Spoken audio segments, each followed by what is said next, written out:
Good evening, and welcome to The Way Out Show. I'm your host, Dane McCarthy. Today is December 12th, 2017. And what I'd like to talk about this evening is what I usually talk about, and that is what's going on in the world and what's going on in my head. The world has a problem, you could say. The world has a convulsion, is having a convulsion. It's having a paroxysm of change. And this is, of course, the nature of the world. The nature of the world, the nature of the universe is change. All that is manifested will and must change. Some things are new, some things are old. Some things die, some things are born. And we can see trends. If we look at the world, we can see results. We can see reactions. We can see movement, progress toward what? That's the question. What is the progress? What is the direction? And that's what I would like to discuss. I'd like to start by looking into the past a little bit and looking at talking about some of the predictions, some of the stories of Philip K. Dick, the famous American science fiction writer. Now, most people remember Philip K. Dick, or perhaps first heard of him because of the movie Blade Runner. And Blade Runner was the Harrison Ford vehicle that was set in a dysfunctional, dystopian future in which the world is incredibly half-destroyed, polluted, very high-tech, flying cars and so on. And there are robots called replicants or androids that are running around, that are doing the heavy labor and the military action. They're the soldiers. And occasionally they escape and they are hunted down by what are known as Blade Runners, and they retire the replicants, the androids. And why would the androids, who are essentially robots, or so we're told, why would they want freedom? Why would they want to escape? Because they are so perfect that they desire freedom, like a human being. And so one of the major themes of the movie is that, I guess the major theme is, what is a human? What makes a human being? Is it the fact that we're flesh and blood, or is it that we have desires to better our circumstances? We want to get away from the slavery, the slave situation, because the androids are essentially slaves, I guess, in the movie, the way the movie is set up. And they want freedom. They don't want to be destroyed. They don't want to die. They have a fear of death. And you might think, okay, these are all implanted desires. And of course, the corporation that builds the replicants has become aware, they're aware of these tendencies that the replicants have of wanting to be free, and so they have a destruct date, a self-destruct date, and they only live a few years and then they die. Just that's built in. And you have to think that, well, the human being is the same, really. Every human being also has a destruct date. And it may be young, it may be old, but nevertheless, there is a final date, there's a final day that's designated by our DNA, circumstances, all kinds of different things, but that final day is definite, and it will not be turned back, and it will happen, just like the android. So how the fact that they self-destruct or just fall apart after a certain time or just die, then that is the same. That makes them no different than people. So how are they different? How are they different? That's the question, which sort of remains unanswered. Now, there is a new sequel to the movie Blade Runner, and it goes away from the ideas of Philip K. Dick in the sequel, and I saw the sequel and I wasn't really that happy with it because it looked like that the director was trying to tie in the Blade Runner series with the Prometheus series a little bit. The idea of a new race beginning. And this, in the Blade Runner sequel, the replicant actually has,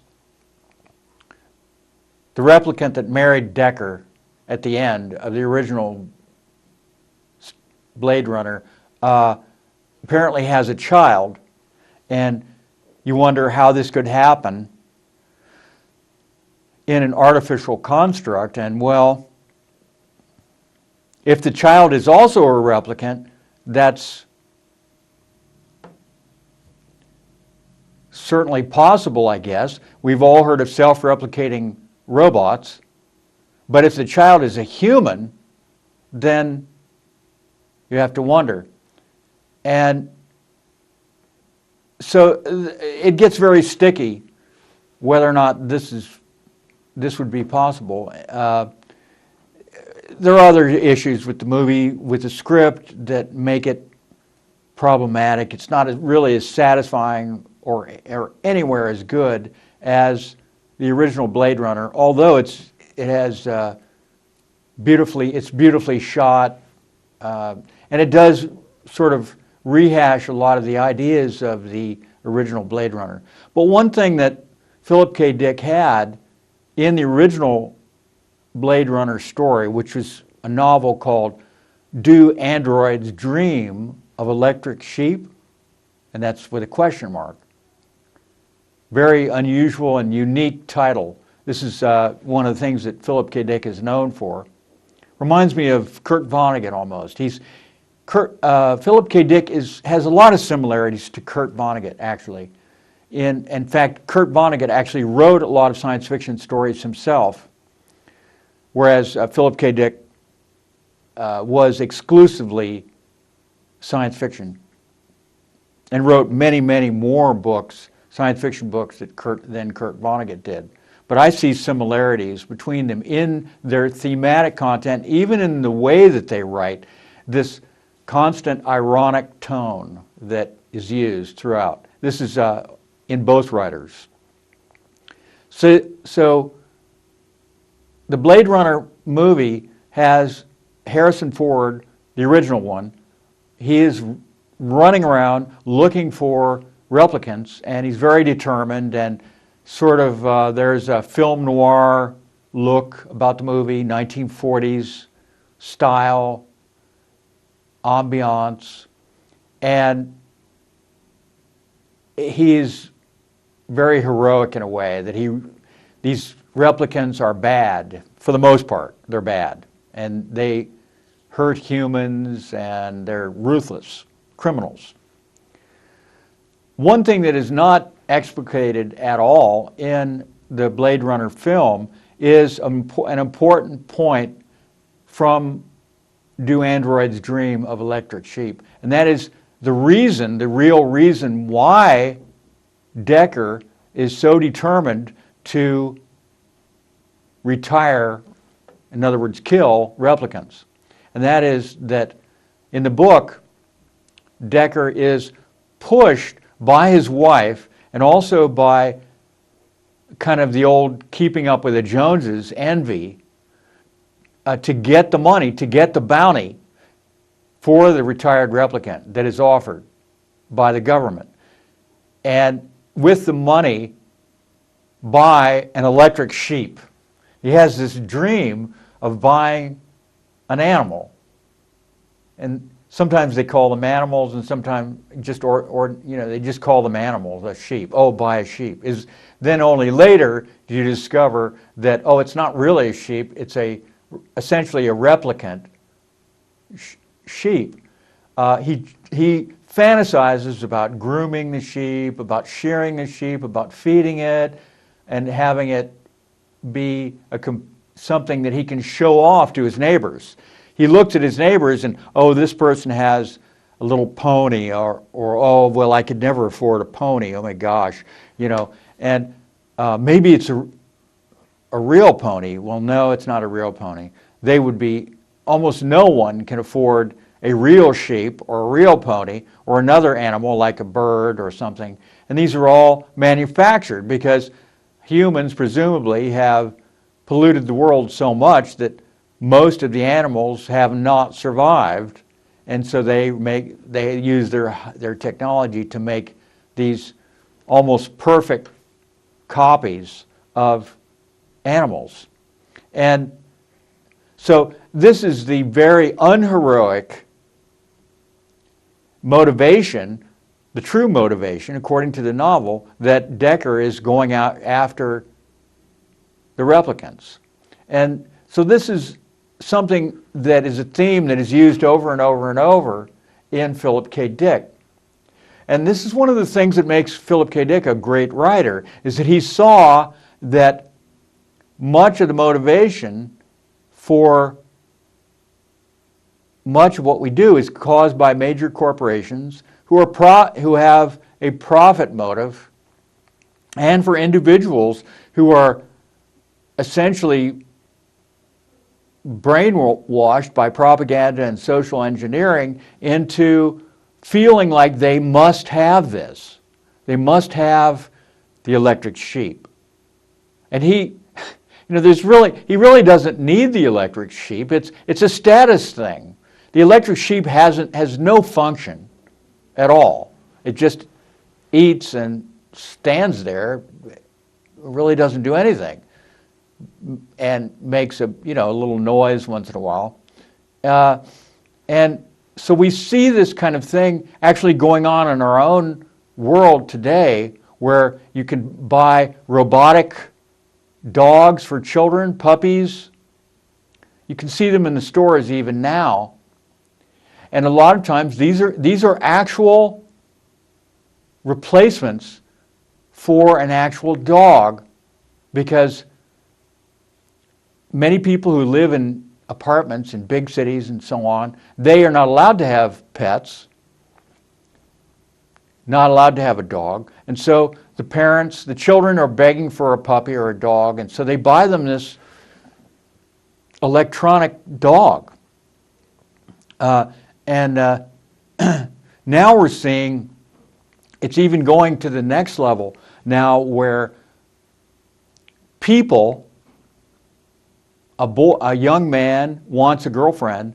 He can't find a girlfriend, and so he buys a sex doll as a girlfriend. And so I'm looking at this and I'm saying this was predicted by Philip K. Dick back in the 1950s so accurately. So you go back and you look at his stories, and many of the other, I'm an old science fiction fan. I like the future. I'm interested in the future, always have been. And most of the other science fiction writers, except for Philip K. Dick and Kurt Vonnegut, were pretty much bought into the idea that government would run the show. And it was essentially beneficial, and it was taken for granted that the world would be controlled by one small group of men. the entire world, all of the planet Earth. So it would be, so men would go out and explore the universe, and they would meet alien races, and they would talk about planet Earth. They wouldn't talk about their country. The countries no longer existed. It was just Earth.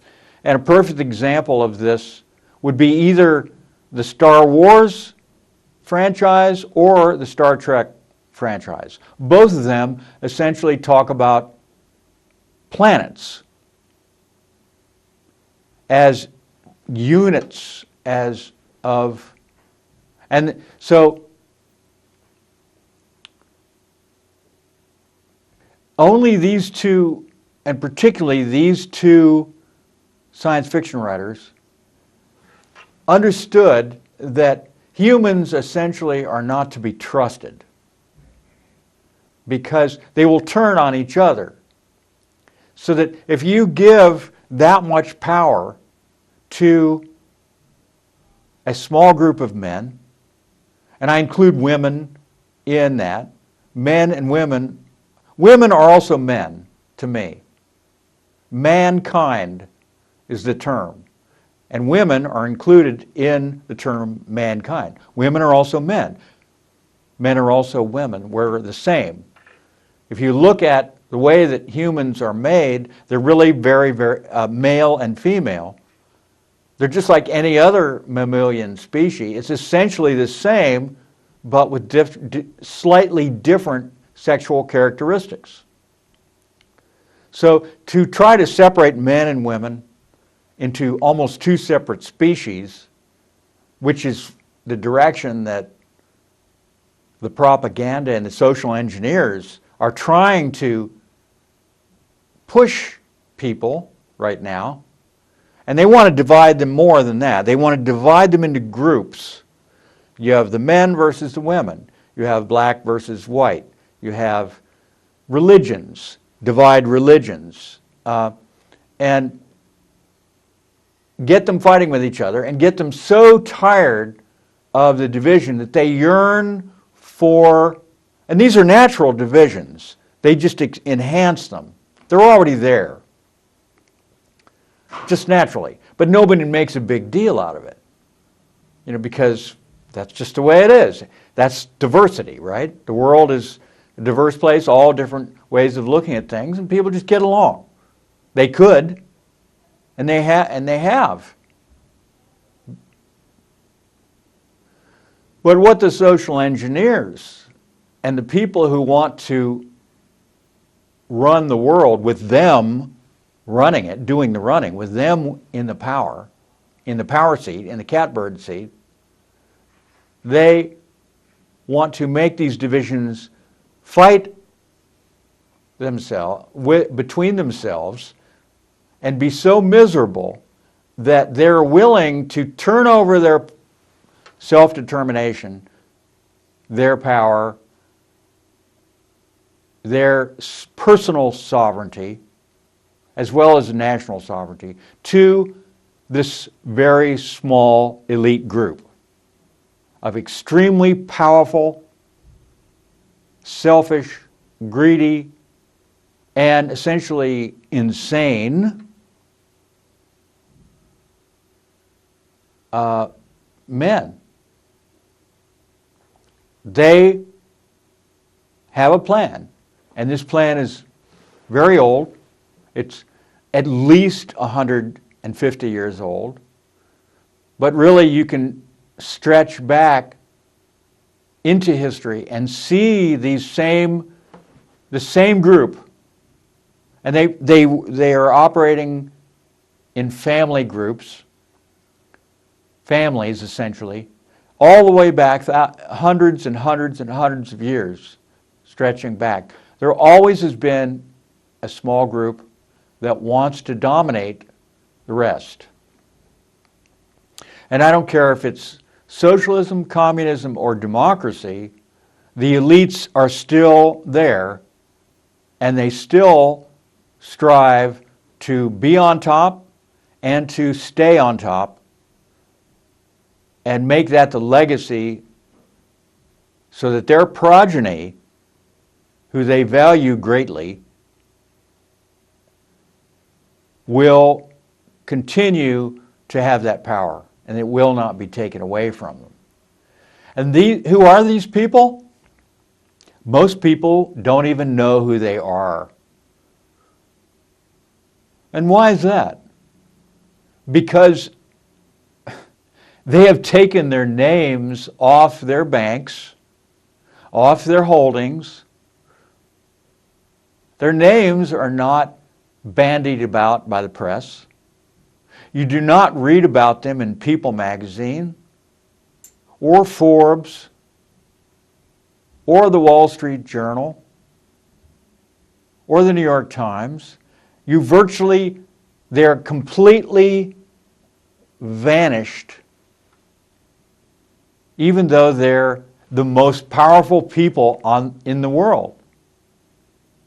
They have the most money and the most power. And I'm not talking about Bill Gates. Bill Gates is only the second or maybe even the third level of power. Bill Gates is in the news. Bill Gates is talked about. People bandy his name about. But those who are not named are the ones who are still in control.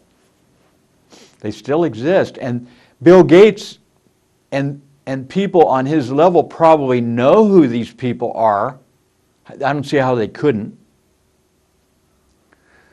Not even the Rockefellers are mentioned much anymore. That name Rockefeller, I mean, come on. But they're the newcomers. The Rockefellers are the newcomers to the group. They're not even at the top level. They may be at the second level. Maybe Bill Gates is in the third. The Rockefellers are on the second. And then you have the third level, the very smallest group at the tip of the pyramid who have the most power. But they know, and they have taken their names off their banks and their holdings for a long time, because they know that there are only a few of them, and that if people understood who truly controlled the planet, they would be vulnerable.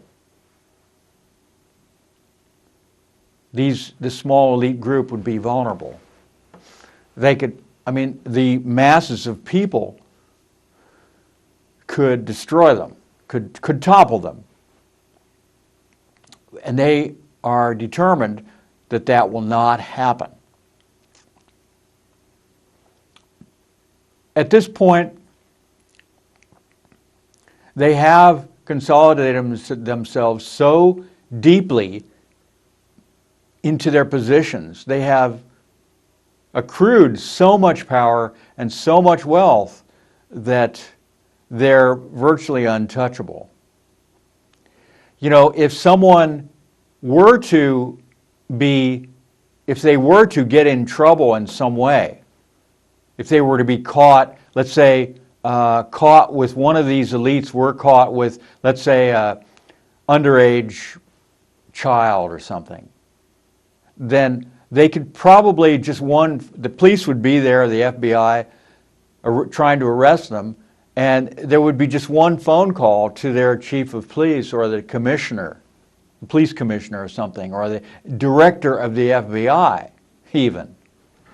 And they would just say, well, we have to let this, we have to cover this up. Because he will be destroyed. If he does this, then he will be gone. He will be destroyed. There will be an article in the newspaper the next day about something that the director did, the director of the FBI did, that will destroy his career. And that will be done so easily by one phone call to the editor of the newspaper, from maybe the president. The president of the country will receive a telephone call or a visit from a person who represents one of these controllers who live in the shadows. And they're still human beings. They would like to be immortal. They would like to be gods. They would like to be in artificial bodies themselves that never die. That is probably their ultimate goal. And they have not achieved that. They do tend to live a very long time, well into their 90s. That's because they have the very best food, best health care that's available. And they know that they need organic food in the very best quality, and they know that they don't want that no GMO food should pass their lips. They know all that. They're the ones who are pushing this stuff on everyone else. And there's the information is about them is of course revealed. It's on the internet. And has been for a very long time. But the question is, how do people believe this? How can people believe this? Most people, this is beyond their ability to comprehend, that people could be so self-centered, so evil, so manipulative, so powerful, so wealthy. It's just too difficult to grasp for most people. And so what we're seeing now, to get back to my original thesis, is a great awakening on planet Earth. An awakening to the full picture. The scales are coming off their eyes. The curtain is being pulled back. Just like in The Wizard of Oz, when the small dog pulls the curtain back and the wizard is revealed as a little old man, a short, pathetic, little scared man, that instead of the powerful super being that he pretends to be. And that's because that's what they are. That's what these people are.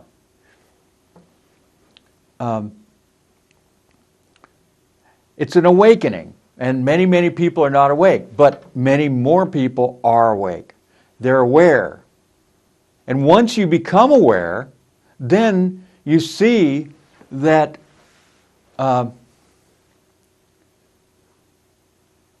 there is a power in the universe which allows people to awaken.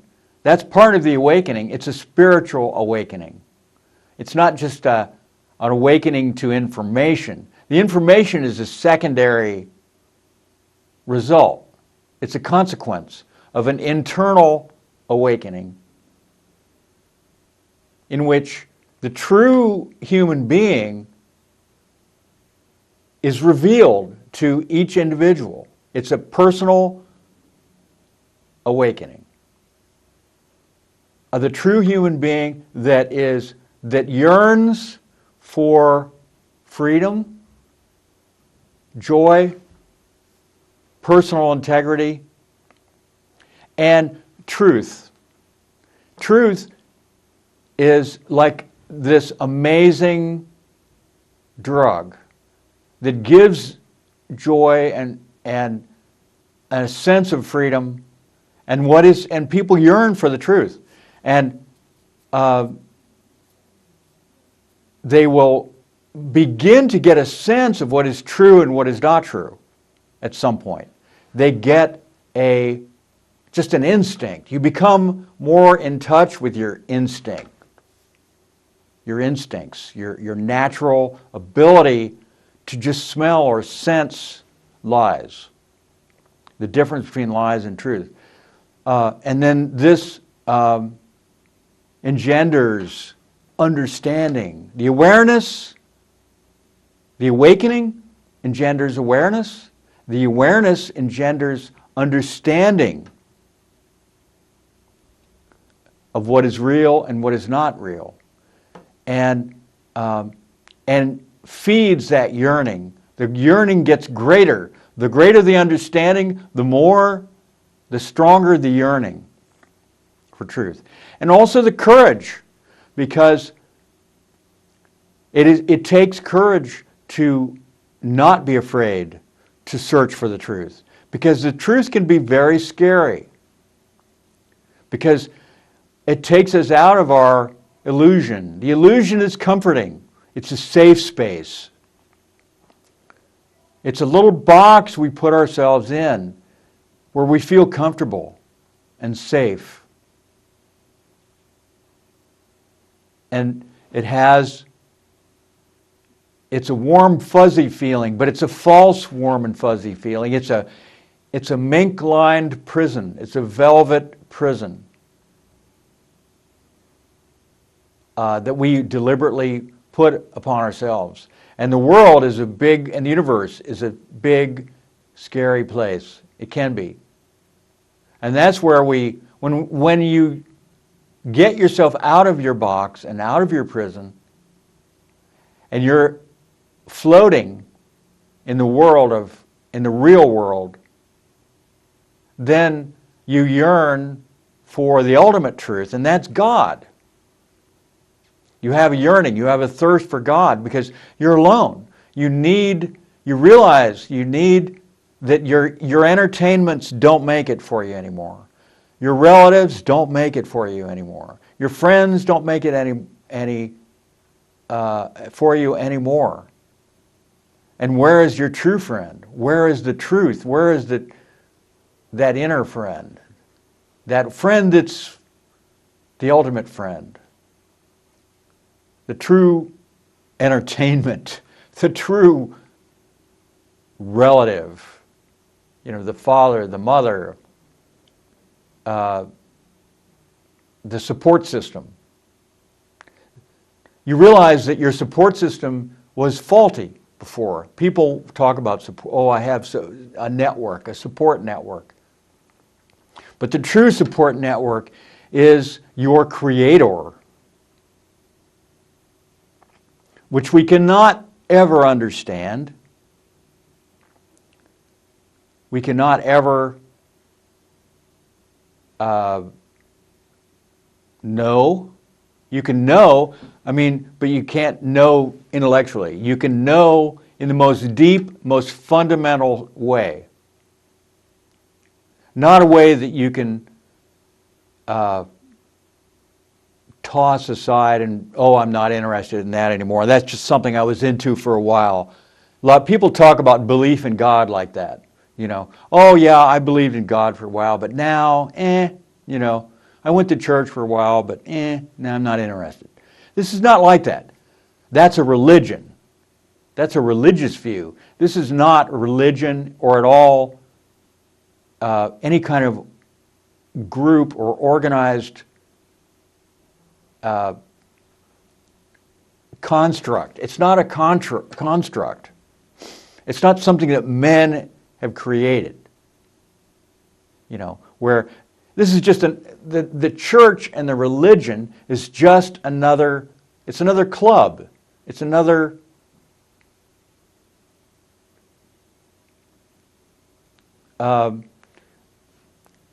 group of people with a hierarchy, and you come in and you have to go through this hierarchy to get to the deity, the divine. And the priest or the minister, that's your conduit. And she places him or herself as a conduit, a go-between.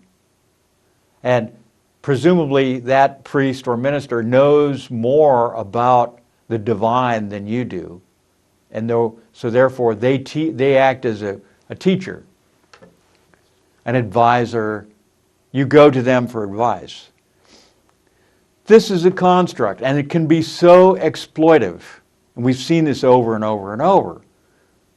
Anytime a human being gets power over other human beings, that opportunity arises to exploit that power for their own evil purposes, for their own selfish, greedy, ignorant purposes. And I'm not saying that all leaders do this, but the opportunity is always there.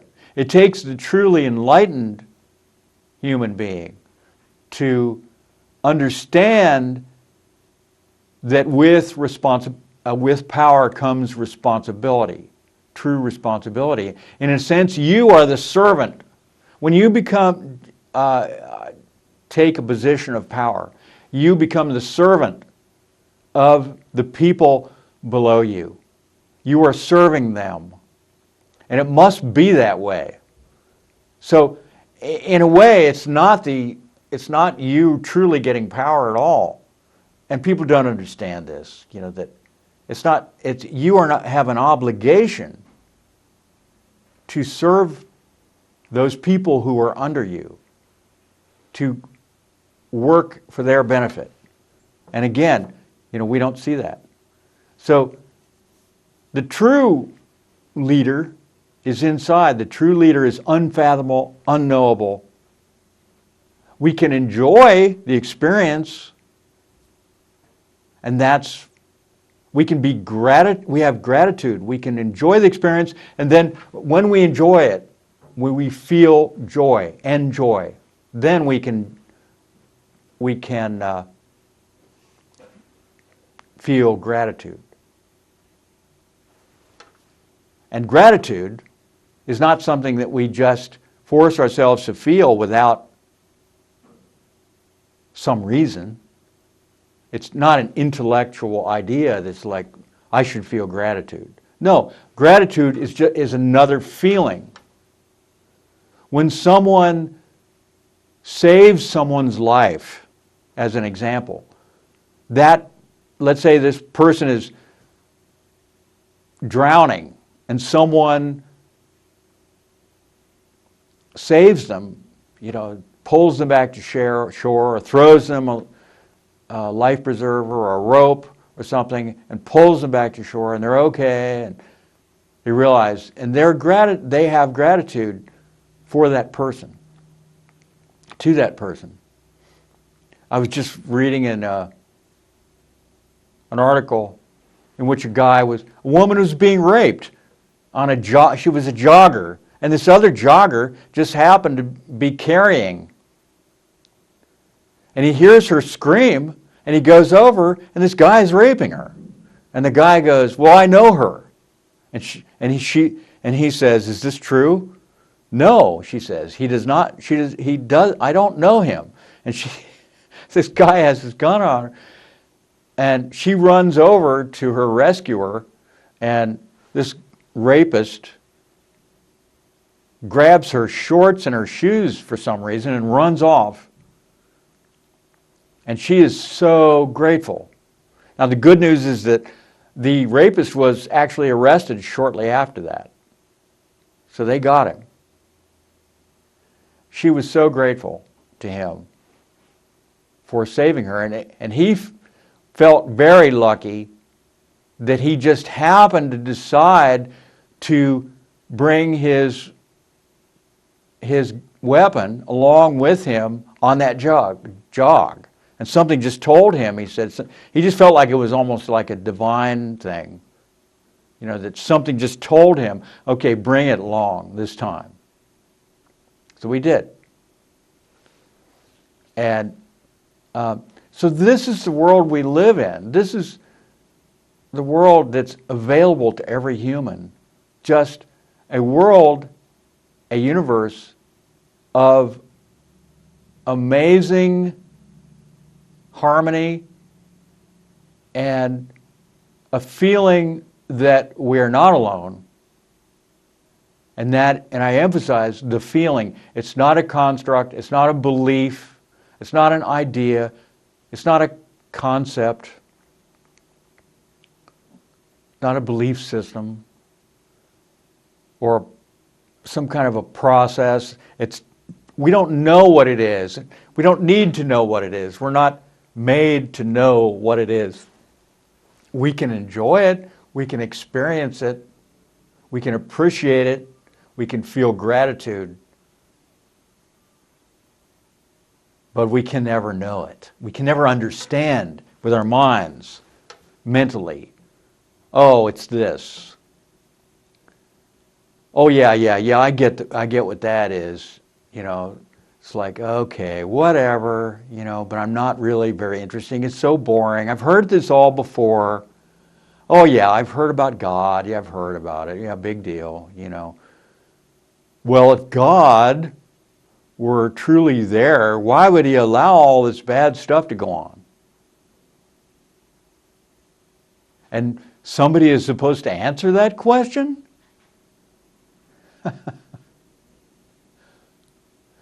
Then people debate it. Well, this is the reason. Well, yeah, how do you know?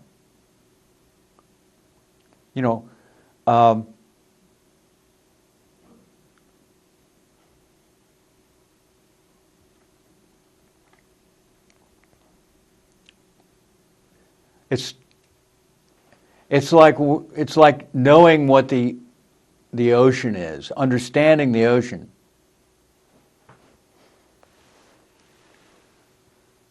Even if you measure the ocean, you're really not going to get a sense. You know how many gallons of water are in the ocean. You know the dimensions of the ocean. You know the chemical makeup of the ocean. Do you really understand the ocean? No. You can swim in the ocean, you can enjoy it, you can participate in it, and this is a metaphor, obviously. Metaphors at some point break down, but there is a need that we all have, and it's important to allow ourselves to follow that thread that is just naturally inside of us and not be afraid and to be everything that we are meant to be. And this is just what life is all about. There is a reason why we have such a strong desire to live. There's a reason why we want to make sure that we have food, clothing, shelter. There's a reason for that. We're not just here for no purpose. And that purpose is to appreciate, to learn to appreciate, to grow, to be what we were created to be.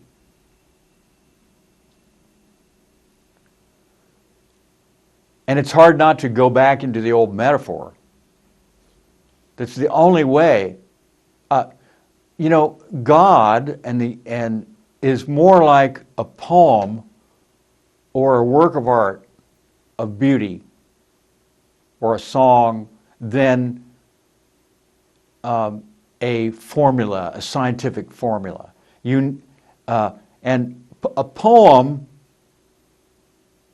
is expanded by the use of metaphor. That's what a poem is, essentially. And really all of art is a metaphor. And it stands for something, and this is what this is all the only way we can do it. It's like the metaphor provides a little glimpse, like through a keyhole, to what the real subject that we're trying to talk about it actually is.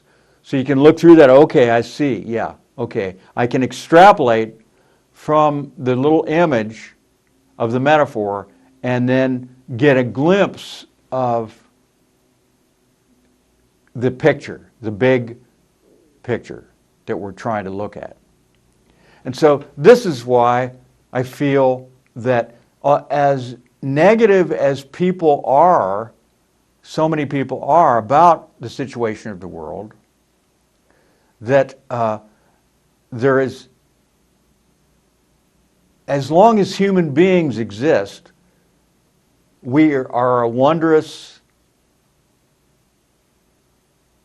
being full of opportunity to appreciate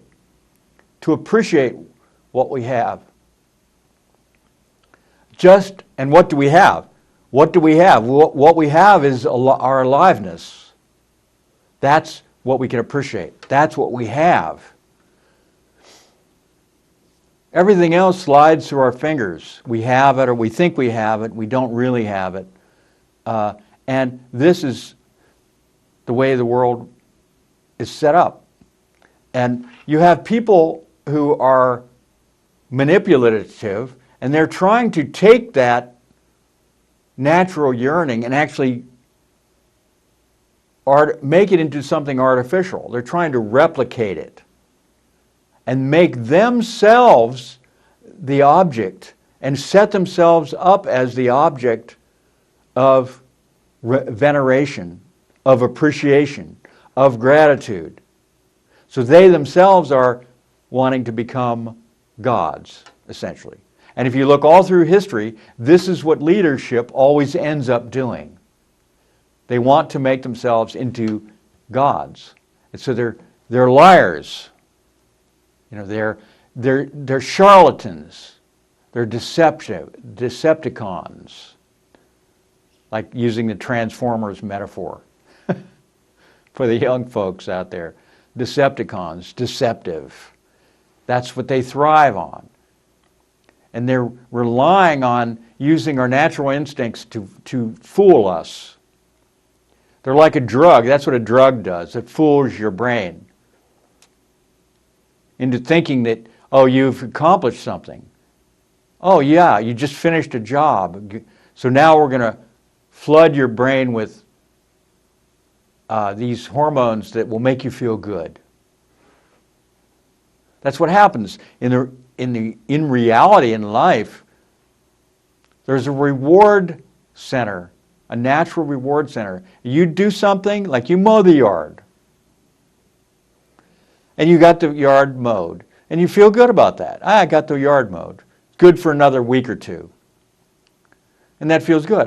Sense of well-being. Sit down, crack open a beer or something, celebrate. It becomes a feeling that you get. Well, that's what drugs do. You don't have to mow the yard. You just take the drug. The yard can, and you get the same feeling as mowing the yard as normally you would. You don't have, and so this is incredibly destructive. This is how these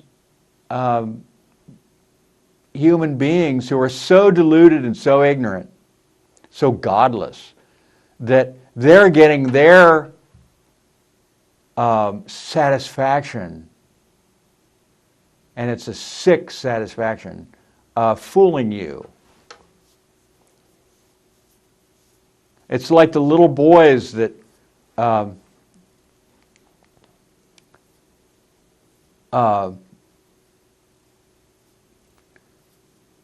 do naughty things. They're naughty. They know they're being naughty, little boys, maybe little girls too. They know they're being naughty. But it's fun somehow to be naughty. And so this is kind of the level that these very, very powerful men and women are operating on. That's how immature they truly are. That it's like, you know, little kids doing something bad, giggling about it. Ooh, we're getting away with it. We tricked them. You know, or you do some nasty prank, maybe to another kid or to an adult or something, as kids will do sometimes.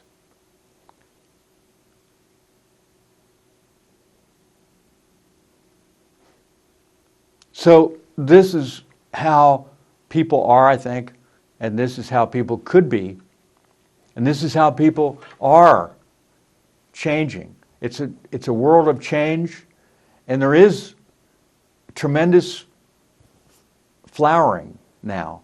And we have to thank the internet for that, and as well as many, many other things.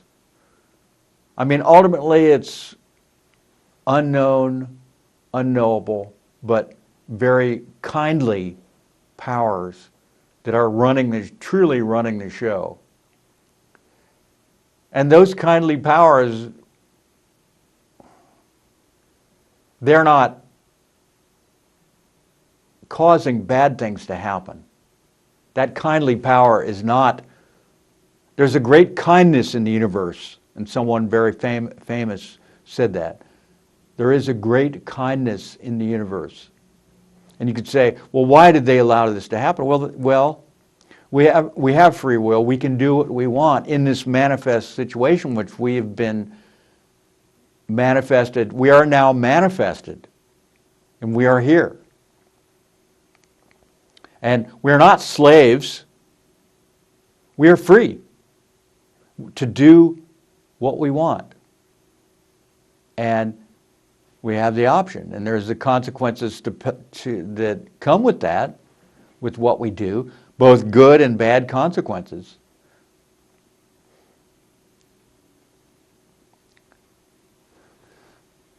So, we have to look at this and learn to appreciate being alive. And then we'll want more appreciation. We'll realize this is the true way. This is to appreciate being alive. This is what it's all about. And then we reap the benefits. We feel a sense of satisfaction, a sense of peacefulness, a sense of fulfillment. And then when we become fulfilled, then we can go, you know what? I feel so much better. I feel like I could do this. I feel like doing this. I feel like doing that. And I'm going to try this. I think I could do this. The fear dissipates. The courage comes. It's like, wow, I could do that. I could, what do I want to do? Well, I want to, do better for my family. I want to do better for myself, make more money, have a new career, do this, do that, do this. And then you find the ways open because people go, wow, this guy's, he feels good to be around, He's got something. Wow, what a talented guy or something, And you're no longer a fearful, cringing fugitive. You're not a fugitive anymore. You're walking proudly in the world as a fulfilled human being who understands his place in the universe and is not completely half destroyed and confused by all the conflicting messages that you hear, and there's so much that's there that just wants to denigrate you and take you down, take you out. And I see a lot of positive that's happening. And people go, oh my gosh, Trump, they're freaking out. Well, they had this expectation that it was going to be a certain way. And now they're disappointed that their expectations were not fulfilled. That other people have different expectations and have different ideas, and maybe it's their turn for a while. You tried it one way, and it really didn't work. We look at the 8 years of Obama, and Obama actually, and people forget this, he ran as a peace candidate. He said he was going to get us out of the wars, and he didn't. He said all kinds of things, and people had expectations that he wouldn't, for instance, renew the Patriot Act. But he did. He did renew the Patriot Act. The Patriot Act is a pernicious law that actually goes against the fundamentals of democracy and gives more power to the state and makes us lose our personal sovereignty, takes that away to a large extent, and the surveillance state is stronger under the Patriot Act. And he uses deception to get in. He didn't end the wars, he expanded the wars. The drone program, he essentially continued the policies of George W. Bush. And this is exactly what people did not want. And so is it any wonder that the follow-up to George W. Bush, the follow-up to Barack Obama, Hillary Clinton would not be elected? Is anyone wondering? There's so many people who saw through this and saw the disappointment that from the years, people had high expectations and he didn't follow through. And so the American people thought, we're going to give the Republicans a try, and Trump, who fought his way through 16 other candidates and came out on top, became president. And this is how it is for now. So we can appreciate that change is always going to be there. So that's all I have for today. Have a great weekend and sleep well.